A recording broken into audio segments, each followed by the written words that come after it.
जी, अस्सलाम वालेकुम। मैं उम्मीद करता हूँ आप लोग सब खैरियत से होंगे और मेरी आवाज़ जो है वो आप लोग सुन पा रहे होंगे। जी, वीडियो स्टार्ट करने से पहले आप लोगों से गुज़ारिश है और गुज़ारिश ये है कि अभी तक अगर आपने हमारा चैनल सब्सक्राइब नहीं किया तो काइंडली चैनल सब्सक्राइब कर लें और बेल आइकन को ज़रूर हिट कर दीजिएगा ताकि आने वाली जितनी भी वीडियोज़ हैं उनकी नोटिफ़िकेशन आप लोगों तक बर वक़्त पहुँच सकें। इसके साथ ही एक और गुज़ारिश करनी है कि 16th ऑफ नवंबर को बेसिकली शाम को 7 बजे हमारा फ्री सेमिनार है, ठीक है? जिसमें स्पेशली हम सीएसएस स्क्रीनिंग टेस्ट के हवाले से बात करेंगे। एफजीओ जो फेडरल गवर्नमेंट ऑर्गेनाइजेशन के अंदर हमारे पास असिस्टेंट डायरेक्टर की सीट्स आई हैं, उनके हवाले से बात करेंगे। इसके साथ नैब तहसीलदार, sub inspector, Punjab police, assistant, इस तरह की जितनी भी जॉब्स हैं उन सारों के हवाले से स्पेशली उनका सिलेबस के साथ रिलेटेड बुक्स कौन सी हैं और जो रिलेटेड वेबसाइट्स हैं, तो इंशाल्लाह इन सारी चीज़ों पर हम डिटेल के अंदर बात करेंगे। चलें जी, बिस्मिल्लाह करते हैं हमारे आज के मॉक एग्ज़ाम्स की तरफ। तो पहले क्वेश्चन की तरफ चलते हैं हम लोग। ये बेसिकली हमारी जो सीरीज़ है तहसीलदार के मॉक एग्ज़ाम्स के हवाले से, ये पेपर 2 जनरल नॉलेज का तीसरा एग्ज़ाम है और इसकी पीडीएफ आप लोगों के साथ ग्रुप्स के अंदर शेयर कर दी गई हैं। इसके अलावा अगर आप में से किसी ने पहली 2 वीडियोज़ नहीं देखी हैं तो डिस्क्रिप्शन के अंदर इसका लिंक जो है वो मैं ऐड कर दूँगा, तो आप वहाँ से इनको देख सकते हैं। क्वेश्चन नंबर 1 है जी, which of the following countries is the largest supplier of meat. तो लार्जेस्ट सप्लायर जो है वो बचे हमारे पास ब्राज़ील है। अब ये है कि बाकियों का हम यहाँ पर क्या देख लेते हैं, कैपिटल्स वगैरह देख लेते हैं। तो अर्जेंटीना जो है वो हमारे पास बुएनस आयर्स, ठीक है जी। उसके बाद दूसरे नंबर पर पाकिस्तान का आप लोगों को पता है। तीसरे नंबर पर ब्राज़ील है। ब्राज़ील का जो है वो हमारे पास ब्रासिलिया और सऊदी अरेबिया का जो है वो रियाज़ है। सऊदी अरेबिया में करेंसी जो है वो रियाल और ब्राज़ील के अंदर जो है वो रील, और जहाँ तक अर्जेंटीना की बात है वहाँ पर पीसू जो है, अर्जेंटीनियन पीसू, वहाँ पर करेंसी जो है वो इस्तेमाल होती है। उसके बाद क्वेश्चन नंबर 2 है जी, Commonwealth organisation has total number of members. तो सबसे पहले तो हमें पता होना चाहिए कि कॉमनवेल्थ ऑर्गेनाइजेशन है क्या। कॉमनवेल्थ ऑर्गेनाइजेशन बेसिकली बच्चे ये हमारी बनी थी 1949 के अंदर, ठीक है, 1949 में, और इसका हेड क्वार्टर जो है वो यूके लंदन के अंदर है, ठीक है। और कॉमनवेल्थ जो हमारे पास इनके जो मेंबर हैं वो टोटल 54 इसके मेंबर हैं, और इसके अंदर मोस्टली वो कंट्रीज़ हैं जो किसी न किसी ज़माने में बरतानिया की कॉलोनीज़ रही हैं। तो इनमें सारों में कॉमन चीज़ ये है कि इन तमाम ममालिक पर किसी न किसी ज़माने हिस्टोरिकल बैकग्राउंड जो है वो इनका सेम है, यानी कि इन पर बरतानिया की मोस्टली हुकूमत रही है। उसके बाद नेक्स्ट जो हमारे पास क्वेश्चन है वो क्वेश्चन नंबर 3 है, the smallest republic of the world. अब smallest republic of the world जो है वो हमारे पास क्या है जी, नारू, ठीक है। अब इसने यहाँ पर ये स्मॉलेस्ट रिपब्लिक की बात की है। ये स्मॉलेस्ट रिपब्लिक जो नारो है, इससे अगर हम बात करें तो ये सिर्फ़ और सिर्फ 21 किलोमीटर जो है वो उसके रकबा है जो है उसके ऊपर ये बना हुआ है बस, ठीक है। और अगर इसके अलावा भी देखें तो इससे भी छोटे हैं, जैसे कि हमारे पास वेटिकन सिटी है, मोनाको है, वो इससे भी छोटे हैं। सबसे छोटा जो है वो वैसे वेटिकन सिटी है, उसके बाद मोनाको है, और तीसरे नंबर पे हमारे पास कौन सा आता है, नारो आता है। लेकिन यहाँ पर बेसिकली बात क्या उसने रिपब्लिक की पूछी है, वो दोनों रिपब्लिक नहीं है, ठीक है। तो स्मॉलेस्ट रिपब्लिक जो है वो हमारे पास कौन सा है, वो नारो है, और इसका जो कैपिटल है वो कैपिटल है हमारे पास यरन, ठीक है। और तुवालू, तुवालू को जो है इसका जो हमारे पास कैपिटल है वो है फनाफती, ठीक है। यहाँ पर मैं लिख देता हूँ, FUNAFATI,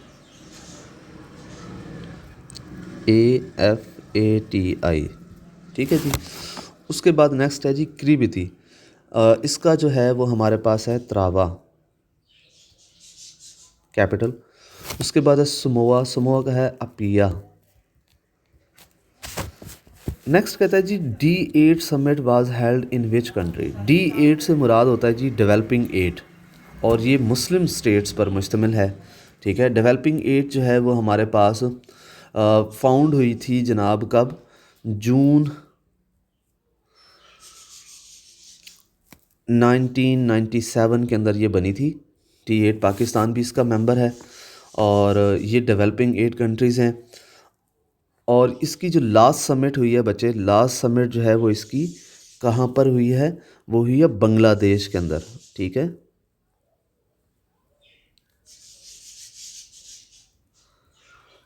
अप्रैल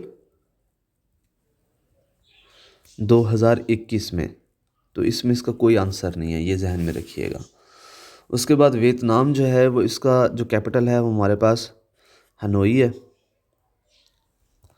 नंबर 2 पे हमारे पास कतर है, इसका आपको पता है दोहा है। और नंबर 3 पे हमारे पास इथोपिया। इथोपिया जो है वो इसका कैपिटल है एडिस अबाबा। ठीक है जी। नेक्स्ट है जी क्वेश्चन नंबर 5 हमारे पास, कहते हैं जी what is the biggest national park in the world. National park in the world जो है वो हमारे पास वुड बफेलो कनाडा के अंदर है। Is the right answer. जहाँ तक स्मॉलेस्ट की अगर हम बात करें तो स्मॉलेस्ट हमारे पास कौन सा है, वो है हमारे पास मोइनी आइसलैंड नेशनल पार्क।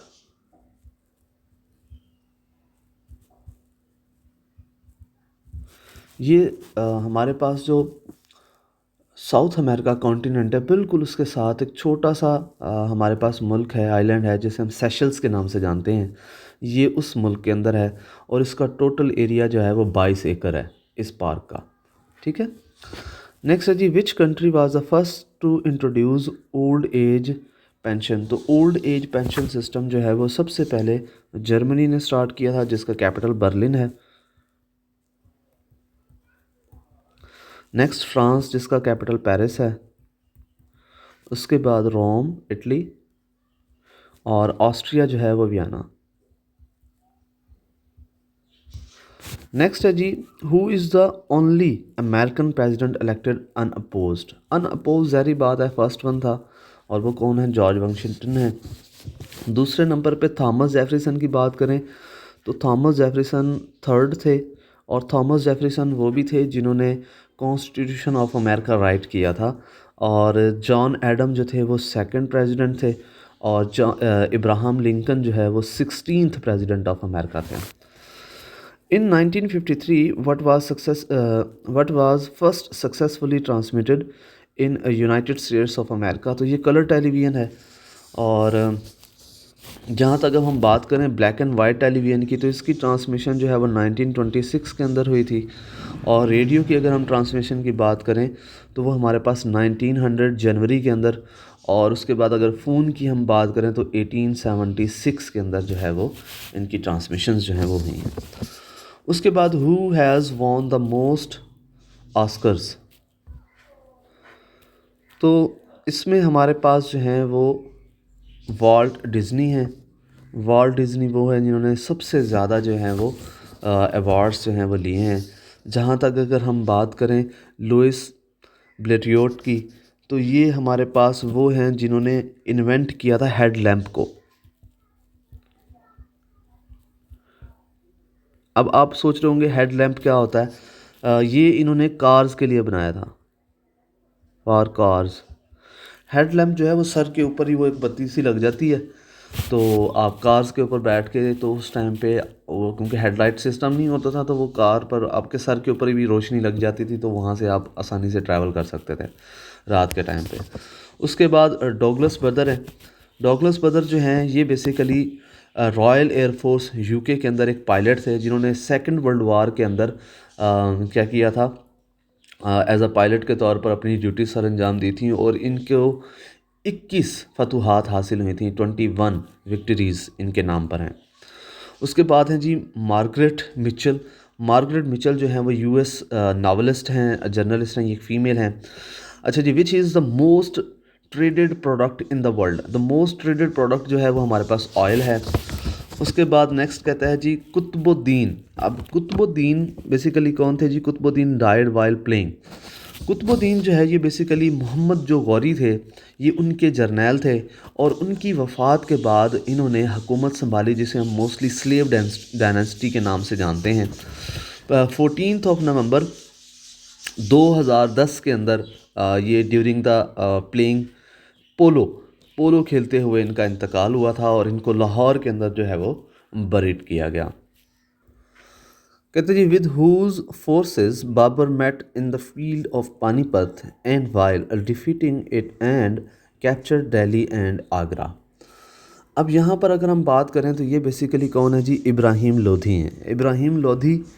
अच्छा, यहाँ पर हम बात करते हैं ये लोधी डायनेस्टी जो है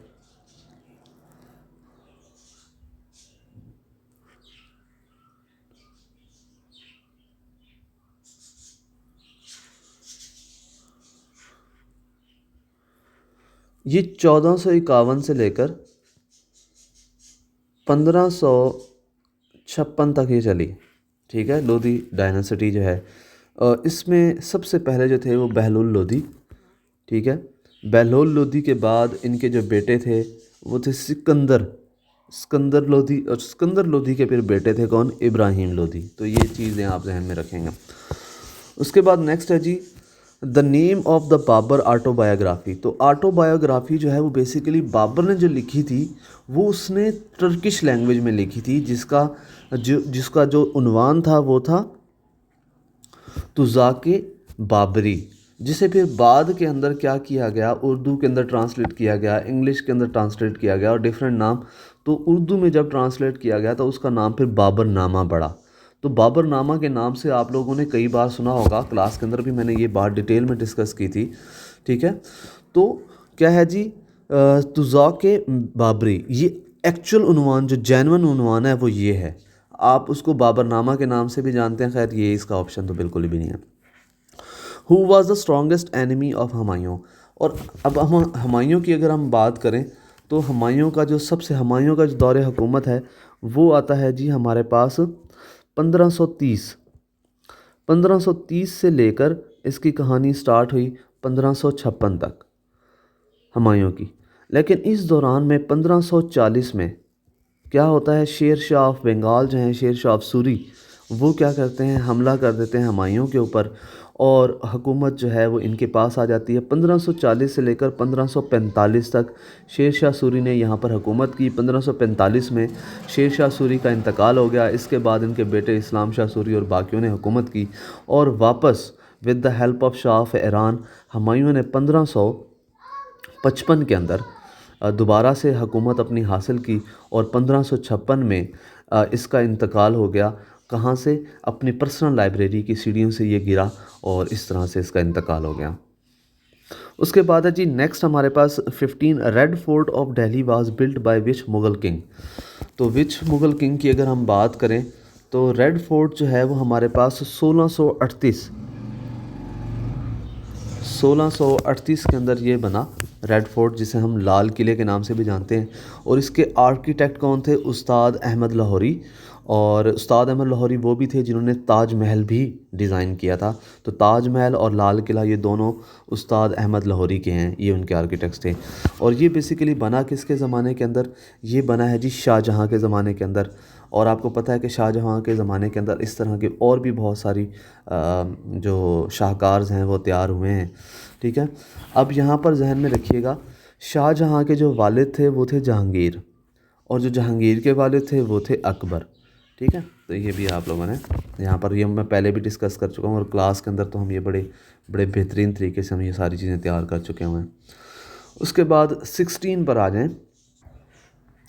विच Islamic scholar practically oppose Akbar so called Din Ilahi. अब दीन इलाही जो है ये हमारे पास, जिसे हम दीन अकबरी भी बोलते हैं, 1582 के अंदर, ठीक है, 1582 के अंदर बादशाह अकबर ने एक नया दीन मुतारफ़ कराया, जिसका नाम इसने दीन इलाही रखा। ठीक है, और उस दौरान पर इसकी सबसे ज़्यादा मुखालफत की थी किसने? शेख अहमद शरिंदी ने और सिरिंदी ने। और इन्होंने कौन सा रिसाला था? असबात नवात, ठीक है, उसके अंदर जो है वो प्रॉपरली इसको अपोज़ किया उसके ज़रिए से। इसके अलावा जहाँ तक हम बात करें मोइनुद्दीन चिश्ती साहब की, तो मोइनुद्दीन चिश्ती जो हैं, जिनको हम ख्वाजा गरीब नवाज़ भी बोलते हैं, और ये अजमेर शरीफ के अंदर जो है वो इनका मज़ार है। उसके बाद जहाँ तक बात है दाता गंज बख्श, तो दाता गंज बख्श जिनको हम अल हजवेरी के नाम से भी जानते हैं और लाहौर में दादा दरबार के नाम से इनका दरबार भी है। ये 1009 के अंदर पैदा हुए और ठीक 1077 के अंदर 77 में इनका जो है वो इंतकाल हुआ। ये बेसिकली अफ़गानिस्तान गज़नी से इनका ताल्लुक़ था। नेक्स्ट एज क्वेश्चन जी, Jahangir extended the throne at, तो ये बेसिकली 1605 में जब अकबर का इंतकाल हुआ, तो अकबर के इंतकाल के बाद जहांगीर ने जो है वो ये लिया था, और उस टाइम पर ये कहाँ पर था? आगरा में था, ठीक है। ये इसका दौरे हुकूमत है जहांगीर का। In the beginning of the war, the 80 soldiers who obeyed Cosmith to use Greece Carthage belonged to, तो ये बेसिकली कहाँ पर वाक़या हुआ था? आपको पता है कि वॉर ऑफ इंडिपेंडेंस 1857 जो है वो बेसिकली मेरठ से स्टार्ट हुई थी। और ये इसकी जो उस टाइम पर इसके तो बहुत सारे रीज़न्स थी, एडमिनिस्ट्रेटिव काज भी थी, इसके अलावा रिलीजियस एंड सोशल काजेज़ भी थी, इसके अलावा आर्मी बेस काज भी थी और इकोनॉमिकल काज भी थी। लेकिन इसमें जो ट्रिगरिंग फैक्टर का काम किया था वो बेसिकली ये जो ग्रीस कार्टेज थी वो इसका सबसे बड़ा जो है वो इसके अंदर किरदार था world war the war of 1857। After war of independence the British government assumed control of India through, तो ये बेसिकली इससे पहले याद रखिएगा ईस्ट इंडिया कंपनी जो थी एक कंपनी, ठीक है, एक कंपनी जो थी वो इंडिया के ऊपर रूल कर रही थी। About 80% of the area of the India इसके ऊपर एक कंपनी रूल कर रही थी जिसका नाम ईस्ट इंडिया कंपनी था, जो कि 1600 के अंदर आई थी, ठीक है। और जब वॉर ऑफ 1857 हुई तो वॉर ऑफ 1857 के इख्तिताम पर 1858 के अंदर जब बहादुर शाह जफ़र को रंगून में कैद कर दिया गया, तो उसके बाद हम जो हैं यानी कि सब कॉन्टिनेंट जो है वो direct under the control of British crown आ गया। यानी कि हमारे पास क्या हुआ? क्वींस प्रोक्लेमिनेशन ऑफ 1858, जिसे हम इंडियन एक्ट 1858 भी बोलते हैं समटाइम, उसके ज़रिए से हम यहाँ पर ब्रिटिश ने अपनी प्रॉपर कंट्रोल संभाला। इन 1858 the person who was appointed the first British viceroy in India was, तो ये आपको तकरीबन सबको ही पता है, लॉर्ड कैनिंग जो थे वाज द फर्स्ट, ठीक है, वायसराय थे। उसके बाद अगर हम लॉर्ड मायो की बात करें, ठीक है, तो Lord Mayo basically the fourth viceroy थे। और लॉर्ड रिपन की अगर हम बात करें तो ये हमारे पास सेवंथ क्या थे? हमारे पास वायसराय थे। और इनको हम father of local self government भी हम इनको बोलते हैं। रेजोल्यूशन ऑफ 1882 बहुत फेमस है, ठीक है, जिनके अंदर इन सेल्फ गवर्नमेंट को जो है वो क्या किया था? अनाउंस किया था। और उसके ठीक कुछ दिनों के बाद ही फिर इनका इंतकाल भी हो गया था, यानी कि इनको असैसिनेट कर दिया गया था। उसके बाद लॉर्ड कर्जन जो हैं वो हमारे पास 11th क्या हैं जी, हमारे पास वायसराय थे। 1899 के अंदर आए और 1905 में फिर जनाब लॉर्ड मिंटो ने जो है वो इनको क्या किया था? रिप्लेस किया था। उसके बाद क्वेश्चन नंबर हमारे पास 21 है, Syed Ahmad Khan founded scientific society in year, तो साइंटिफिक सोसाइटी जो है वो 1684 के अंदर जो है 1864 के अंदर उसके अंदर ये हुई थी। और ये बेसिकली सर सैयद अहमद ख़ान की एजुकेशनल सर्विसेज के अंदर एक सर्विस थी। उसके अंदर 22 है जी हमारे पास, sir Syed Ahmad Khan gave an effective reply to sir William Muir's work life of prophet through his treatise entitled, तो वो बेसिकली क्या था जी जनाब? खुतबात अहमदिया, ठीक है। खुतबात अहमदिया जो है वो आपने ये 1870 के अंदर जब एक शख्स ने आप सल्लल्लाहु अलैहि वसल्लम की शान की गुस्ताखी की तो उसके जवाब के अंदर खुतबात अहमदिया आपने दिया।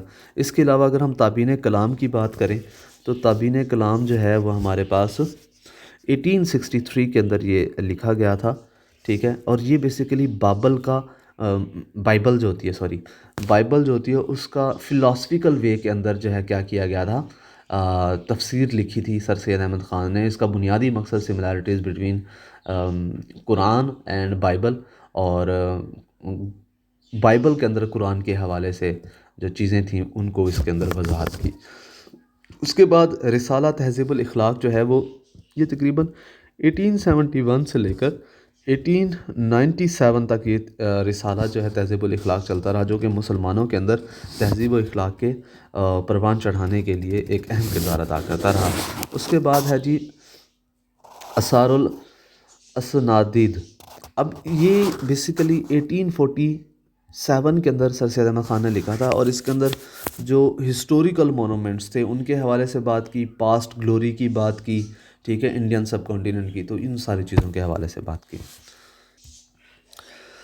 The issue which made sir Syed Ahmad Khan to conclude that Hindus are Muslims and Muslims could not work together any more was, वो बेसिकली कहानी क्या थी, वो थी हिंदी उर्दू कंट्रोवर्सी, जो कि कब हुई थी, 1867 के अंदर। ठीक है। और यहाँ पर हमने जब हिंदुओं ने जो है वो उर्दू ज़ुबान को ऑफिशियल लैंग्वेज यानी कि नेशनल लैंग्वेज मानने से इनकार कर दिया था, तो उसके बाद सर सैयद अहमद ख़ान ने कहा था कि अगर ये हमारी ज़ुबान को तस्लीम नहीं करते हैं तो कि ये हमें किस तरह से तस्लीम करेंगे। तो दैट वाज द टाइम जिसकी वजह से सर सैयद अहमद ख़ान को the father of Pakistan idea भी कहा जाता है। उसके बाद जहाँ तक हम बात करें इशू ऑफ मुस्लिम यूनिवर्सिटी, तो 1920 के अंदर जो है वो अलीगढ़ यूनिवर्सिटी जो थी दैट टाइम पे एक बहुत बड़ा इशू था। 1920 के अंदर अलीगढ़ के अंदर ये बनी थी। उसके बाद है जी अल्बर्ट बिल। अल्बर्ट बिल जो है ये प्रपोज किया गया था 1883 के अंदर, और इसको फाइनली जो है वो जो डिक्लेयर किया गया था वो 1884 के अंदर किया गया था। उर्दू हिंदी कंट्रोवर्सी बता दिया मैंने। उसके बाद है पार्टीशन ऑफ बंगाल 1906 के अंदर हुई थी। तो पार्टीशन ऑफ बंगाल आप लोगों को पता है कि पार्टीशन ऑफ बंगाल का बेसिक बुनियादी मकसद क्या था।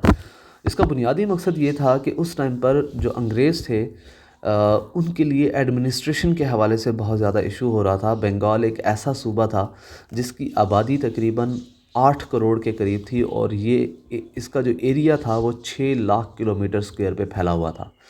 तो दैट वाज द रीज़न कि बंगाल को दो हिस्सों में तकसीम कर दिया गया, ईस्ट बंगाल और वेस्ट बंगाल। अब ईस्ट बंगाल जो था वो मुस्लिम पॉपुलेटेड था, और वेस्ट बंगाल जो था वो हमारे पास हिंदू पॉपुलेटेड था। लेकिन ईस्ट बंगाल जो कि मुस्लिम पॉपुलेटेड था उसके अंदर बहुत सारी चीज़ें जो थी वो एक्स्ट्रा थी, लाइक बे ऑफ बंगाल भी था, और इसके साथ साथ वहाँ पर इंडस्ट्रीज़ भी थी। तो मतलब कहने का ये था कि वो एक रिच एरिया था, जिसकी वजह से हिंदुओं ने ये मानने से इनकार कर दिया, और फाइनली जो है एनॉलमेंट हो गई 1911 के अंदर। ठीक है। नेक्स्ट है जी शिमला डेपुटेशन कंसिस्टेड ऑफ। तो शिमला डेपुटेशन जो था वो बेसिकली 35 रुकनी वफ़द था, जिसकी क़यादत जो थे सर आगा ख़ान साहब कर रहे थे। ठीक है। और शिमला डेपुटेशन के हवाले से मैं ये बता दूं कि शिमला डेपुटेशन का बुनियादी मकसद ये था कि मुसलमानों में जो है मुसलमानों के कुछ राइट्स की यहाँ पर बात की गई थी, जिनमें सेपरेट सीट्स के हवाले से भी बात की गई थी। और उस टाइम पर जो वायसराय थे वो लॉर्ड मिंटो थे। ठीक है। उसके बाद है जी question number 25, Muslim League observed day of deliverance after the resignation of Congress ministries in the year of. तो ये बेसिकली हमारे पास 1936 और 37 के जो इलेक्शंस हुए थे उसके बाद कांग्रेस जो थी ये इलेक्शंस जीतने के बाद उनको हुकूमत दे दी गई थी। तो 1937 के अंदर ही बेसिकली हमारा जो इंडियन एक्ट 1935 है वो उसकी इनेक्टमेंट या इन्फोर्समेंट जो है वो 1937 से हुई थी। याद रखिएगा कि इंडियन एक्ट 1935 आया तो 35 में, लेकिन इसकी जो इन्फोर्समेंट है इनेक्ट वो कब हुई थी, 1937 आफ्टर द इलेक्शंस। तो कांग्रेस के बाद जब हुकूमत आ गई तो कांग्रेस की फिर एट्रोसिटीज़ जो हैं वो स्टार्ट हो गई थी, जिसकी वजह से इन्होंने बैन ऑफ अजान, काउ स्लॉटर बैन कर दिया, बंदे मातरम इन्होंने किया, उसके बाद वर्दा स्कीम, बहुत सारी इस तरह की चीज़ें मैंने क्लास में सारी डिटेल में बताई थी। ठीक है, तो इन्होंने फिर एडमिनिस्ट्रेटिव काउंसिल की जो है वो बुनियाद रखने की बात की थी, जिस पर ब्रिटिश ने इसका इनकार कर दिया था, और फाइनली इन्होंने 1939 के अंदर जो है वो कांग्रेस ने क्या किया था, रिज़ाइन कर दिया था, जिसको कायदे आज़म ने क्या कहा था, डे ऑफ डिलीवरेंस। ये 22 दिसंबर 1939, ठीक है। तो इस दिन हमने यौम निजात जो है वो क्या किया था, मनाया था। नेक्स्ट है जी, in 1942 Muslim League did not take part in. तो मुस्लिम लीग ने जो है वो 1949 के अंदर जो है वो किस में नहीं लिया था, हमारे पास क्विट इंडिया मूवमेंट, ठीक है, क्विट इंडिया मूवमेंट के अंदर हम लोगों ने पार्ट नहीं लिया था, और ये गांधी साहब की टोटल एक मूवमेंट थी। तो खैर, उसके बाद सिविल डिसओबीडियंस मूवमेंट जो है ये मार्च 12 1930 ये भी गांधी साहब ने स्टार्ट की थी। खिलाफत मूवमेंट जो है वो 1919 के अंदर जो है वो स्टार्ट हुई थी प्रॉपरली, और 1924 के अंदर ऑल टुगेदर ये ख़त्म हो गई थी। 19 उसके बाद राउंड टेबल कॉन्फ्रेंसेस की अगर हम बात करें तो ये बेसिकली किसके हवाले से थी, इंडियन कॉन्स्टिट्यूशन को बनाने के हवाले से थी। तो 1930, 31 और 32 ये 3 राउंड टेबल कॉन्फ्रेंसेस थी। उसके बाद नेक्स्ट है जी 27, in the interim government formed in India in 1946 the Muslim league was given. तो मुस्लिम लीग को बेसिकली शुरू के अंदर जो इससे पहले एक प्लान आया था, कैबिनेट मिशन प्लान, तो उसके अंदर बेसिकली यहाँ पर 4 सीट्स जो हैं वो मुसलमानों मुस्लिम लीग को दी गई थी, और एक सीट जो थी वो नॉन मुस्लिम को दी गई थी, नॉन मुस्लिम लीगियों को, यानी कि जो मुस्लिम लीग के नहीं है लेकिन नॉन मुस्लिम है। तो यहाँ पर कायदे आज़म ने स्टैंड लिया था, उन्होंने कहा था हिंदुस्तान के अंदर मुसलमानों की सिर्फ एक ही वाहिद रिप्रेजेंटेटिव जमात है, और वो क्या है, वो सिर्फ़ और सिर्फ हमारे पास मुस्लिम लीग है। तो नॉन मुस्लिम लीग का कोई कॉन्सेप्ट नहीं है, तो ये एक सीट भी हमें मिलनी चाहिए। तो 4 और प्लस 1 इस तरह से टोटल जो है वो बेसिकली हमारे पास 5 सीट्स जो हैं वो दी गई थी, ठीक है। अच्छा जी, ये वेवल प्लान था, ठीक है, वेवल प्लान, वेवल प्लान के अंदर बेसिकली ये 5 सीट्स जो हैं वो दी गई थी। इसमें 6 सीट्स जो हैं वो कांग्रेस को दी गई थी, और 3 सीट्स जो हैं वो माइनॉरिटीज़ के लिए रखी गई थी। अच्छा जी, the Muslims of the subcontinent launch the Khilafat movement in the year of 1919। 1919 के अंदर ये कहानी स्टार्ट हुई थी। वैसे एक बात बता दूं आप लोगों को, जो पहली खिलाफत कॉन्फ्रेंस हुई थी वो 1918 के अंदर हुई थी, और उसके अंदर सिर्फ लाहे अमल के हवाले से डिस्कशन हुई थी, और वो डॉक्टर M.A. अंसारी की क़यादत के अंदर हुई थी। Mahatma Gandhi called off non cooperation movement when a violent mob attacked a police station in a चोरी चौरा and killed 21, और कहीं पर आपको 22 पुलिसमैन भी मिलेंगे। The incident took place on, तो जी ये जनाब हुआ था हमारे पास 5 फरवरी 1922 के अंदर। ये फरहाबाद एक इलाका है, वहाँ पर चोरी चौरा जो है वो इंसिडेंट हुआ था, जहाँ पर 22 पुलिस वालों को या 21 पुलिस वालों को ज़िंदा जो है वो जला दिया गया था, एक मोब की तरफ से, हजूम की तरफ से। उसके बाद नेक्स्ट है जी, जिन्हा 14 पॉइंट्स वर फार्मूलेटेड इन, ये सब आप लोगों को पता है, मार्च 1929 के अंदर हुए थे, और ये in response to the Nehru report जो थी उसके अंदर ये किए गए थे। और नेहरू रिपोर्ट और 14 पॉइंट्स ये दोनों किस चीज़ के हवाले से थे, कॉन्स्टिट्यूशन ऑफ इंडिया के हवाले से थे। उसके बाद the Muslim representation in the central legislative demand in the 14 point, ये 1/3 थी। उसके बाद in March 1933 the British government issued this document which served as a guideline for the act of 1935। तो ये बेसिकली वाइट पेपर था। Distant object can be seen with the help of, तो distant object जो है वो देखा जा सकता है किससे, टेलीस्कोप से। जहाँ तक हम बात करें क्रोमोमीटर की, तो क्रोमोमीटर जो है वो बचे कहाँ पर, ये आपकी घड़ी के अंदर ही एक होता है, और ये accuracy measurement of the latitude, बल्कि सॉरी लॉन्गिट्यूड, जो सी के अंदर, पानी सी के अंदर, समंदर के अंदर लॉन्गिट्यूड की पैमाइश के लिए हम लोग क्रोनोमीटर का हम इस्तेमाल करते हैं। इसके अलावा स्कोप जो है वो स्मॉल ऑब्जेक्ट को इनलार्ज करके हम इसके अंदर देखते हैं। कहते हैं जी deficiency of iron in the human body, ये बेसिकली एनीमिया इसकी वजह बनती है। जहाँ तक अगर हम बात करें डेफिशिएंसी ऑफ विटामिन सी की, तो विटामिन सी की वजह से हमारे पास क्या होती है, सिकरी। ठीक है, तो विटामिन सी जो है उसकी डेफिशिएंसी की वजह से सक्रिय होती है। इसके अलावा आयोडीन की कमी से जो है वो गोइटर होता है। और जो लास्ट हमारे पास रिकेट हैं, ये विटामिन डी जो है उसकी डेफिशिएंसी से रिकेट्स होते हैं। नेक्स्ट है जी हमारे पास car radiator is a component of every car which is used for car cooling. ठीक है, उसके बाद 36 पे है जी the output received on display screen on और इन द ऑडियो और वीडियो फॉर्म इज़ कॉल्ड। तो ये बेसिकली बच्चे इसको हम सॉफ्ट कॉपी बोलते हैं। हार्ड कॉपी जो हमारे पास प्रिंटेड फॉर्म के अंदर होती है, और सॉफ्ट कॉपी जिसे हम सिर्फ देख सकते हैं, उसको हम छू नहीं सकते हैं। ठीक है, तो ये हमारे पास सॉफ्ट कॉपी होती है। उसके बाद 37 है हमारे पास the dash is firmware that contain a computer's startup instruction. तो ये बेसिकली बायोस होता है हमारे पास। क्वेश्चन नंबर 39 है an optical input device that interpret pencil mark on paper media. तो ये बेसिकली ऑप्टिकल मार्क रीडर जो है वो हमारे पास होता है। ये जो आप लोग अभी पीपीएससी के एग्ज़ाम्स दे रहे हैं उसमें ये 4 सर्कल्स होते हैं। ठीक है, तो इनमें से एक सर्कल को आप फिल करते हैं, तो ये बेसिकली क्या होता है, OMR के थ्रू हो रहा होता है। जहाँ तक हम मैग्नेटिक टेप की बात करें, तो मैग्नेटिक टेप जो है ये आप लोगों को याद होगा। ठीक है, इस तरह से हमारे पास एक केसट हुआ करती थी। ठीक है, और केसट के अंदर जो है वो हम मैग्नेटिक टेप का इस्तेमाल करते थे। ठीक है, जिसके ऊपर मैग्नेटिक कोटेड लेयर होती थी, और इसमें डाटा जो है वो हम सिक्वेंशियल फॉर्म ऑफ डाटा जो है वो हम इसके अंदर रीड करते हैं, यानी कि डाटे को सीक्वेंस में रीड करते हैं। उसके बाद नेक्स्ट है जी ऑप्टिकल स्कैनर। ऑप्टिकल स्कैनर जो है ये बेसिकली हमारे पास, इसका जवाब नहीं है। पंच कार्ड रीडर भी इसका जवाब नहीं है। उसके बाद है जी portable program means, portable program जो कि इंडिपेंडेंट होते हैं ऑफ प्लेटफॉर्म, यानी कहीं पर भी हम इनका इस्तेमाल जो है वो कर सकते हैं। नेक्स्ट है जी another term for the main memory is. तो ये आप लोगों को मैंने पहले भी बताया था, इसको ये क्लास के अंदर तो मैंने आप लोगों को डिटेल में पढ़ाया था कि रैम किस तरह से काम करती है, क्या काम करती है, क्यों हमें ये चाहिए होती है।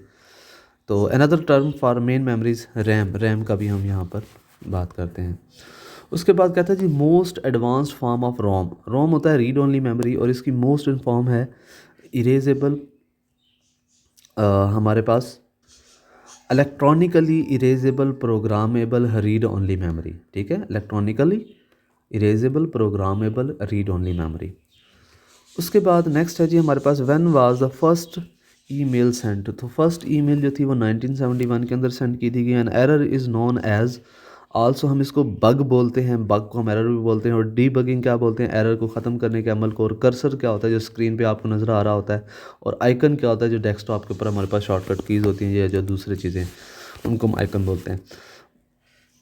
Micro processor was introduced in which generation of the computers. Micro processor जो हैं वो हमारे पास फोर्थ जनरेशन के अंदर क्या किए गए थे, इंट्रोड्यूस किए गए थे। थर्ड जनरेशन के अंदर आपको पता है इंटीग्रेटेड सर्किट थे, और सेकंड जनरेशन के अंदर जो है वो ट्रांजिस्टर का इस्तेमाल किया था। जबकि फिफ्थ जनरेशन के अंदर जहाँ तक हम बात करें माइक्रो प्रोसेसर ही हैं, लेकिन AI टेक्नोलॉजी जो है वो इसके अंदर इंट्रोड्यूस की गई, आर्टिफिशियल इंटेलिजेंस।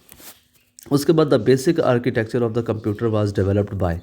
तो बेसिक जो हमारे पास है आर्किटेक्चर ऑफ द कंप्यूटर, ये बेसिकली जॉन वॉन न्यूमन है, उनकी तरफ से है। जहाँ तक हम बात करें गॉर्डन मोरे की, तो गॉर्डन मोरे वो हैं जो कि फाउंडर ऑफ इंटेल कॉर्पोरेशन है। ठीक है, जिनके माइक्रो प्रोसेसर होते हैं Intel corporation.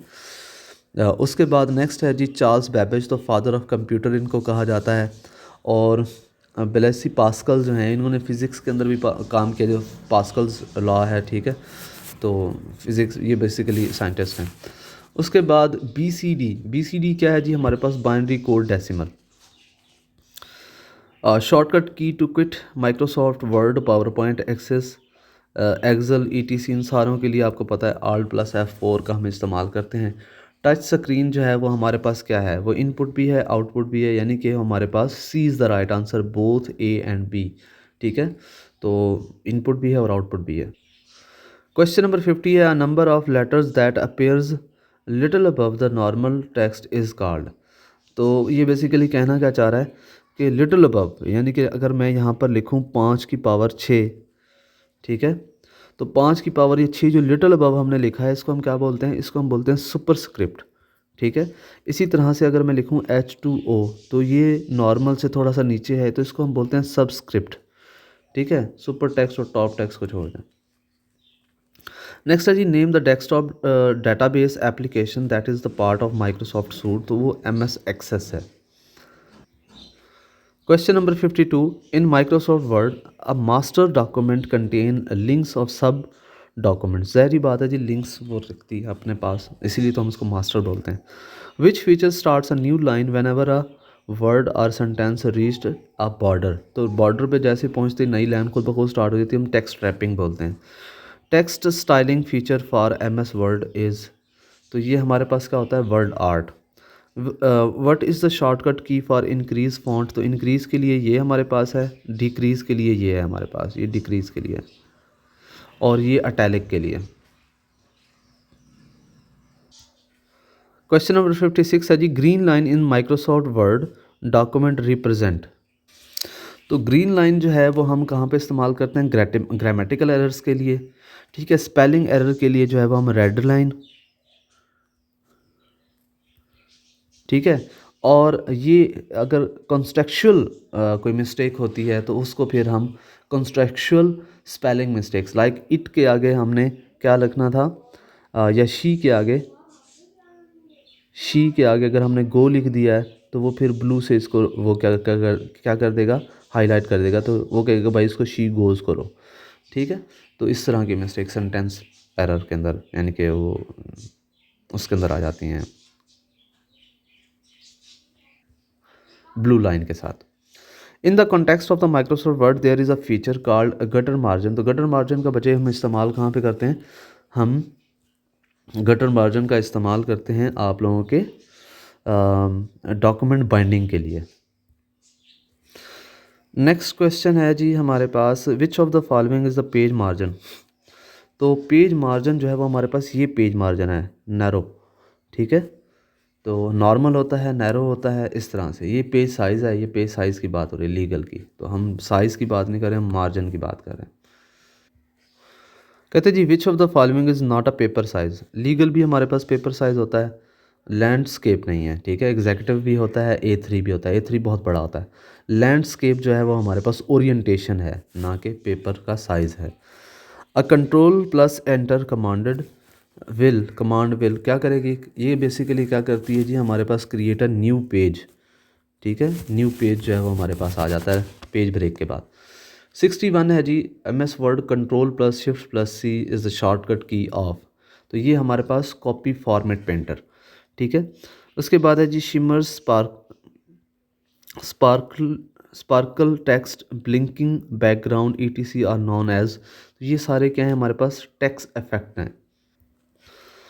Which shortcut key is use to spell check in the Microsoft Word, तो इसका आंसर है जी F7। ठीक है, जहाँ तक हम F1 की बात करें तो F1 जो है वो माइक्रोसॉफ्ट वर्ड के अंदर हेल्प के तौर पे इस्तेमाल होता है।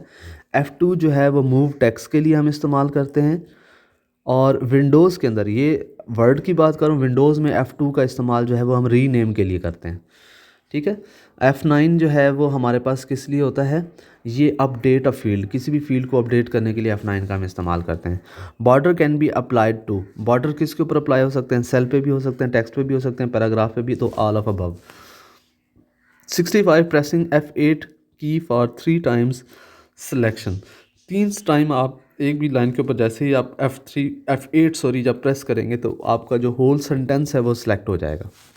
ठीक है, उसके बाद नेक्स्ट है जी हमारे पास याहू जो है स्टॉप इट्स सर्विसेज इन, तो ये कहाँ पर हुई हैं, चाइना के अंदर।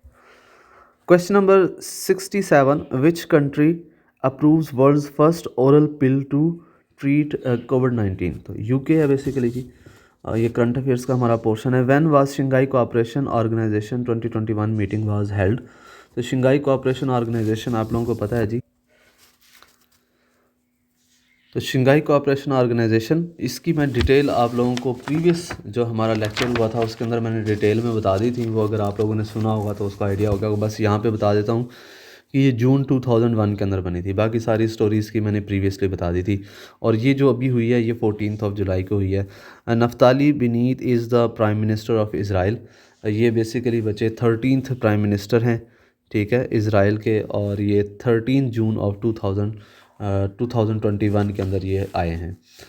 उसके अलावा question number 70, according to the Oxfam report every minute 11 people die of hunger in the world. Dash become the first Gulf state to open an embassy in Israel. तो ये तो अब आपको पता है, ये जनाब गल्फ स्टेट्स में से, मुस्लिम स्टेट्स की बात नहीं हो रही, गल्फ स्टेट्स की बात हो रही है, ठीक है, जो पर्शियन गल्फ के साथ साथ हैं। तो इसके बाद है जी, who won the Wimbledon men's singles tennis title. तो ये आपके पास जनाब है नोवक जोकोविक, जो भी हैं भाई। उसके बाद 37, who won UEFA euro cup 2021। तो ये जनाब जो सिरा गया है ये किसके सर गया है, ये इटली के सर गया है। उसके बाद इनके कैपिटल तीनों के आप लोगों को पता है, मैंने पीछे भी लिखवा दिए हैं। Who is the current president of Bangladesh. तो बांग्लादेश के जो हैं वो हमारे पास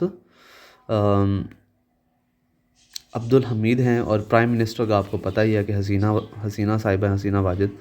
उसके बाद 75 पे president doctor Arif Alvi conferred the dash award on commander of Turkish lord land force general Umit Dundar. तो ये किन को दिया गया है जी, ये दिया गया है जी निशान इम्तियाज़, जो कि मिलिट्री अवार्ड है।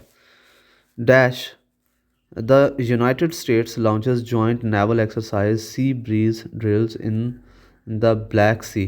तो ये भाईजान किसके साथ की है उन्होंने, यूक्रेन के साथ मिलकर ब्लैक सी के अंदर इन्होंने की है, ठीक है। नेक्स्ट है जी, अच्छा जी, यूक्रेन तो हमने देख लिया।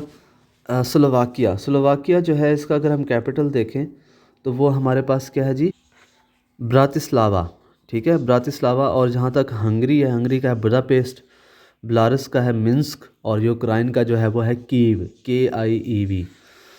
नेक्स्ट है जी, which country's president Jacob Zuma has been sentence to 15 years in jail.